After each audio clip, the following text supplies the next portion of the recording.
Olá pessoal, tudo bem com vocês? Papo do vídeo de hoje é palestrinha. Vou tentar comentar com vocês na ótica de um aplicador financeiro, de um investidor brasileiro, tá? Como se comportar se de repente nós tivermos uma recessão, tá? Um momento em que a bolsa ou bolsas no mundo todo andam de maneira lateral ou até caem, como recentemente a gente tem visto aí quedas consistentes no mercado, principalmente americano, tá? E como se comportar.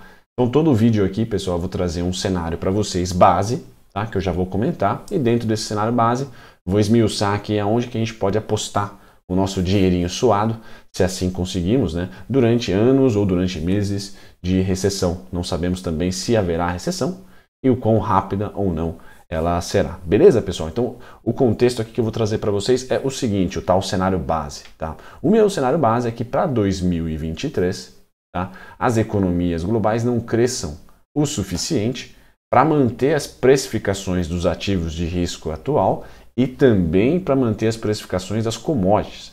Tá? Lógico que o conflito geopolítico entre Rússia e Ucrânia dá uma dificuldade maior para tentar visualizar o quando vamos arrefecer, mas eu acredito que o primeiro indicador que vai para baixo é o crescimento. Tá? Se eu creio que o crescimento vai diminuir para os próximos anos, logo o preço de commodities por oferta e demanda também tendem a arrefecer. Tá? Esse é um primeiro ponto que transforma a minha ideia em um cenário. Se eu tenho um cenário de crescimento menor, tá, para o mundo, eu tenho que apostar que a inflação também em algum momento vai ceder devido à menor demanda. Tá? Alguns itens, alguns produtos podem manter a inflação ainda problemática devido ao problema de oferta, no caso de grãos agrícolas, tá? E também petróleo. Esses dois podem ser ali motivos de bastante disputa ideológica entre economistas para saber se cede ou não a depender da demanda. Pode ser uma inflação por oferta, pode ser não, é uma inflação por oferta. Mas meu cenário base, pessoal, é que nós vamos ter aqui, pelo menos por 1 a 2 anos, tá? Um momento de crescimento menor do mundo. E aí eu trago aqui um contexto, 2008 queda e o Ibovespa em 2010, 11 achou o seu topo. Ou seja, 2 a 3 anos depois não conseguiu mais renovar novas máximas porque o crescimento pós injeção de muito dinheiro naquela época, né, foi baixo. Tá? E não necessariamente a inflação foi grande, protagonista daquele momento. Então eu considero que sim, tá? Muito do movimento deflacionário que aconteceu aqui foi crise na Europa. Tá? Um problema com a Grécia muito forte ali. Tá? Então o mundo cresceu muito pouco, tá? E eu acredito que a gente vai repetir a mesma dose. Tá? Acho que a Europa vai ficar muito fragilizada no próximo ano. Podemos ter problemas econômicos na Europa e também tem conflito geopolítico por lá. Mas Estados Unidos preocupado com inflação, muito mais preocupado hoje com inflação do que esteve em 2010, por exemplo. Então me parece que é mais esforço norte-americano para conter crescimento, conter demanda, para conter inflação. Isso traz para mim um cenário de dificuldade de crescimento, logo dificuldade de commodities. Nossa bolsa ainda é muito comoditizada, pessoal. Então o cenário base meu é de um caranguejo. Por hora, estou acertando, né? Tá? Um caranguejo aí faz ano que a gente não renova nem necessariamente mínima e tampouco máxima. Estamos ali brigando entre 102 e 124, 125, 120. Tá? Eu espero que a gente tenha um ano tático. Tá? Um ano muito parecido, por exemplo, como foi aqui em 2011, 2012. Estamos então na marolinha, certo? E em algum momento a conta chega, tá? E essa conta, muito provavelmente, para nossas aplicações financeiras será a deflação das commodities. Tá? Se acontecer a deflação de commodities, a gente provavelmente, né, tem tudo aqui para ter alguns meses e anos de bolsa lateral. Tá? Bom, se esse é meu cenário base, que o 2011 está muito próximo aí, de 2022, perdão, está muito próximo de ser um 2011, 12, tá? Como que a gente pode se comportar durante esse período meio caranguejo? Sendo tático, é a primeira coisa que eu vou falar, mas eu queria passar antes por esse cenário base, pessoal, e perguntar para vocês o que vocês acham que vai acontecer esse ano, tá? Com a bolsa e com qual é o cenário base que você tem, tá? O meu cenário base é que a gente vai ter uma inflação persistente e um crescimento cada vez mais cedendo. Então, dentro das variáveis macroeconômicas, o crescimento vai ceder primeiro, tá certo? O crescimento vai ceder primeiro e isso pode já de leve ir impactando as commodities que tem problema, que tem inflação por demanda, tá? Que não é o caso de petróleo, que não é o caso de commodities agrícolas, mas o minério de ferro, por exemplo, pode ser o maior vilão aí da nossa bolsa nesse segundo semestre, por exemplo, tá? Vou trazer aqui também alguns slides na sequência, pessoal, para fundamentar como que a gente pode aplicar nosso dinheiro se o cenário que eu tracei para vocês agora de pouco seja o correto, seja aquele que concretize aí lá em dezembro, lá em janeiro do ano que vem, nós estejamos aí, se rompeu o 130, voltou para o 102, se rompeu o 102, foi para os 90, voltou para os 110 logo após, ou seja, um ano mascado, sem tendência, rompimentos falsos aí para quem é grafista, tá? A grande dúvida hoje para alocar recurso é essa disputa que está na tela aí, pelo menos na minha opinião. Então, pessoal, quem vai se valorizar é o ouro, é o dólar, tá? Ou são as commodities, tá certo? Não dá, o ouro acaba sendo commodity também, mas o ouro ele é muito mais valorizado em tempos de crise, tá? Então commodities podem cair e o ouro pode subir, tá? Porque é um refúgio ali dos investidores. Por isso que eu coloco essas três variáveis, pessoal.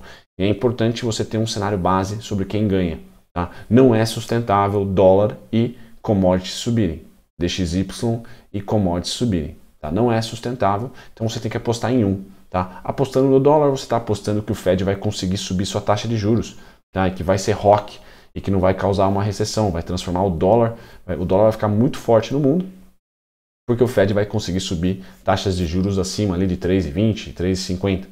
Tá? Então você tem que ter um cenário base. O meu cenário base é que ele não vai conseguir.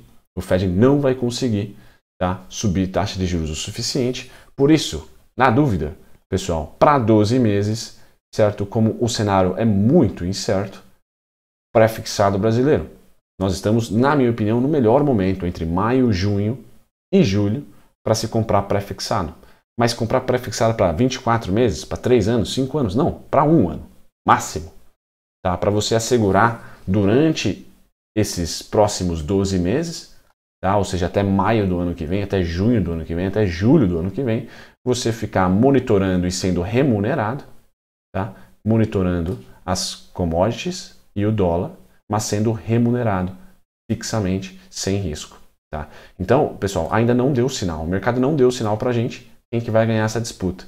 Se é crescimento, logo commodities, basicamente China, ou se é dólar. Tá? Aqui você pode colocar também se os Estados Unidos vai conseguir apertar as condições financeiras sem causar recessão. Tá? Então, para acreditar nas commodities, você tem que acreditar que os Estados Unidos não vão entrar em uma recessão, mas que principalmente a China vai crescer, vamos colocar aí acima de 4%. Tá? Então, essa tese, pessoal, é um chutômetro hoje. Por ser um chutômetro hoje, não saber quem que vai se fortalecer, se é o dólar ou se são as commodities, de novo, tá? Pré-fixado no Brasil. Então, a primeira operacional meu aqui para esse segundo tri, terceiro tri, é aproveitar, na minha opinião, entre junho, que estamos basicamente em junho, a julho, tá? Então 1 mês ou até agosto, 2 meses de pré-fixação. Tá? Pré-fixar. Renda fixa tem 3 tipos, pré-fixado seria a melhor opção e para vencimentos de 12 meses. Tá? Porque ano que vem é importante estar líquido, porque cada vez mais o tempo vai passando e vai ficando mais claro. Em algum momento vai ficar muito claro, pessoal. Tá? Se o dólar se fortalecer, o ouro sofre. Se as commodities se fortalecerem, quer dizer que o mundo está inflacionado e não necessariamente commodities se fortalecendo quer dizer crescimento. Então a gente pode ter estagflação aqui. Tá? E aí o ouro se fortalece.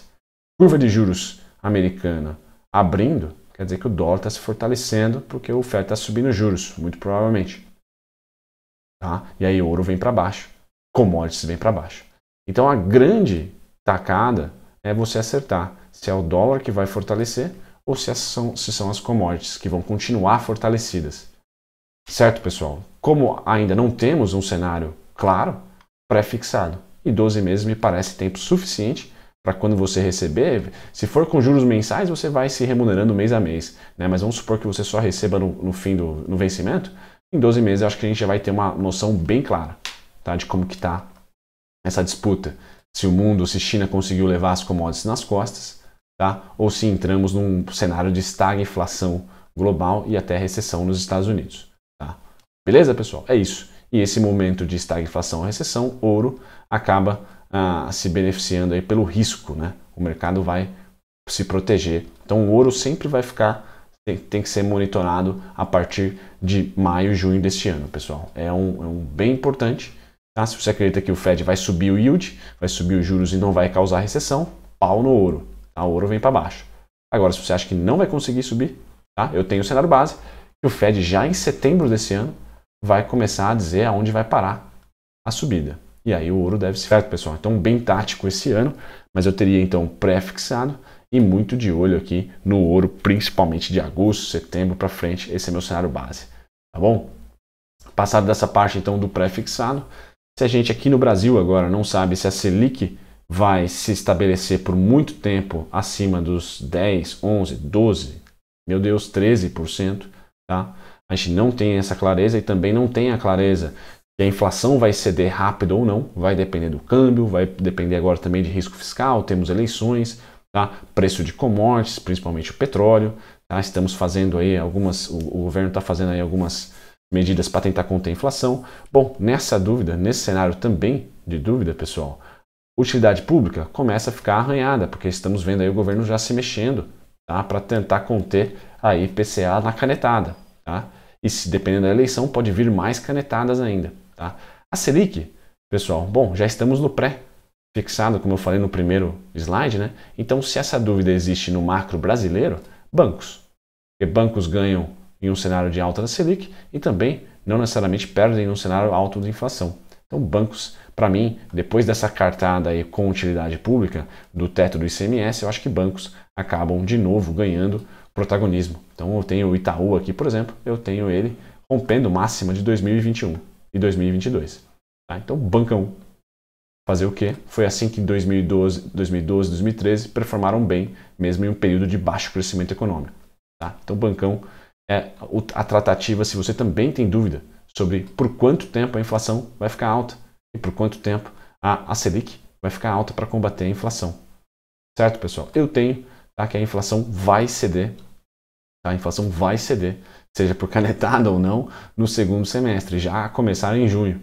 Tá? Então a Selic vai perseverar em alta, tá? Por causa de preços de commodities, principalmente, e por risco fiscal, que agora nós temos também esse teto do ICMS, se passar, vai colocar risco no balanço de risco do BC, sem dúvida nenhuma. Então, bancos. Tá? Para mim, é bancos. Utilidade pública com inflação caindo e CDI ainda alto, perdem a rentabilidade. Eu acho que os bancões vão acabar sendo os grandes beneficiários aí das aplicações em renda variável aqui. Bom, pessoal, você que quer participar da bolsa aqui. O primeiro foi pré-fixado, nem pós e nem CDI e nem IPCA, pré-fixado. E o segundo, bancos. Tá chovendo molhado, mas é esse meu cenário. Tá? Estatais também vão fornecer uma ótima oportunidade, um gigantesco risco com as eleições. Então, pessoal, Lula vencendo, vocês já sabem, Petrobras é para baixo. Vejam o pregão de sexta-feira, tá? Só com a nova pesquisa que o Lula saiu na frente, abriu vantagem. Tá? Não sei se com a desistência do Dória, enfim, os contornos das eleições estão claros, pessoal. Reeleição do Bolsonaro pró-estatais. Nova eleição do Lula, contra, a parte de aplicação, né, contra as estatais. Tá? Então a gente tem que saber disso. Por isso que do pré-fixado para 12 meses, pessoal, talvez você não utilize 100% do seu caixa pré-fixado, nunca utilize nada 100%, né? Deixem sim, na minha opinião, eu também vou ficar de olho, tá? Um trade de eleição é o trade de estatal, é chover no molhado, tá? Mas ainda considero que 12 meses de pré-fixado vai dar tempo lá em junho do ano que vem de você ainda ter noção muito clara se é oportunidade das estatais ou não. Mas a eleição não vai mexer com a economia, não vai mexer com o PIB, não vai mexer com nada a não ser, na minha opinião, as estatais. E para mim é claro que o Lula, por exemplo, vai acabar com o PPI, tá? E pode reverter aqui a privatização da Eletrobras, por exemplo. Tá? Então temos esse jogo, tá? O que não pode acontecer, pessoal, é a eleição no primeiro turno, tá? Porque aí o presidente vai ter muita força, seja ele qual for. Então é bom que seja no segundo turno, certo? Mas essa aqui também é uma oportunidade de uma recessão brasileira à lá Brasil, né? São as estatais. Estatais indo para o buraco, a gente pode muito bem fazer as operações tanto na venda como na compra, tá? Mas isso é tático, tá bom, pessoal? Estatais tem que estar no radar de todos que querem sobreviver em uma possível recessão, tá? Eu vi a Petrobras ir para R$4, a Vale ir para 14. Tá? Então, isso acontece seja por ciclo de commodities, como também no caso da Vale, né, ciclo de commodities, no caso da Petrobras, também por desgoverno. Né? Foi uma política ali que não beneficiou as contas da companhia, certo? Então tem que ter isso no radar, pessoal, tem que ter isso no radar, que as nossas empresas públicas ou as de commodities são muito cíclicas, recessão bate forte nelas. Então a gente tem que saber ser tático nessas companhias, no caso da Petrobras e da Eletrobras, especificamente risco político também, tá? Não é o mesmo para a Vale, por exemplo. Bom, pessoal, tudo que eu falei aqui pode simplesmente ir por água abaixo, ou seja, o meu cenário base, deixa eu voltar aqui, meu cenário base de caranguejo, tá? Ele não vai existir e vai virar um cenário de tendência, tá? E não de caranguejo. Certo? Tendência no gráfico é basicamente aquele certinho para cima, né? Pum, pivô. Certo? Ele vai se transformar numa tendência caso a China cresça. Nas continhas aqui do mundo, pessoal, acima de 4% já dá para pensar em um Ibovespa 135 mil. Tá? Então tudo que eu falei e o meu cenário base podem ser vencido pela China. Basicamente isso. Tá? Basicamente isso. Então se vocês estão acreditando que a China vai crescer bastante e vai surpreender, pessoal, vai inflacionar commodities, que vai inflacionar o Ibovespa para cima. Tá? Então, se você tem a tese, tá, que China vai surpreender, assim como surpreendeu em 2003, 2004, por exemplo, o crescimento chinês vai ser robusto esse ano, tá? Bolsa para cima. Tá? Então, existem duas teses. Ou você compra a China de olhos fechados, acredito que ela vai surpreender o mercado, vai ter fluxo de notícias positivas o ano inteiro, tá? Ou você é tático na parte macro global, ou seja, você vai tentar escolher aqui se o dólar vai vencer contra as commodities, ou seja, se o dólar vai vencer a estagflação. Tá? Se os Estados Unidos vai conseguir aqui subir taxa de juros sem entrar em uma recessão. Tá? Então a tese mais provável, por isso que eu tenho um cenário caranguejo, é essa daqui. Tá? A China vai crescer satisfatoriamente, tá? E aí a gente vai ficar olhando para dólar e commodities, quem que vai ceder ou quem que vai subir mais. Tá? Ou quem que vai descorrelacionar aqui, porque um para cima, outro para baixo, pessoal, não tem como os dois virem para cima e a gente está vivendo um momento único, tá? Que os dois estão fortalecidos, já faz anos, tá? Por isso que vocês os economistas estão ficando de cabelo em pé, né? Dólar forte com commodities forte, isso só se dá porque o Fed está muito atrás da curva, tá? Se a curva vai chegar próximo do Fed sem ele fazer muita coisa, ou seja, os dados econômicos americanos vão se enfraquecer e aí ele não vai precisar necessariamente subir juros, porque a economia já vai dar uma sossegada na inflação, pois bem, nós temos uma tese para trabalhar aplicações financeiras. Tá? Essa é a minha tese, por isso que eu falei para vocês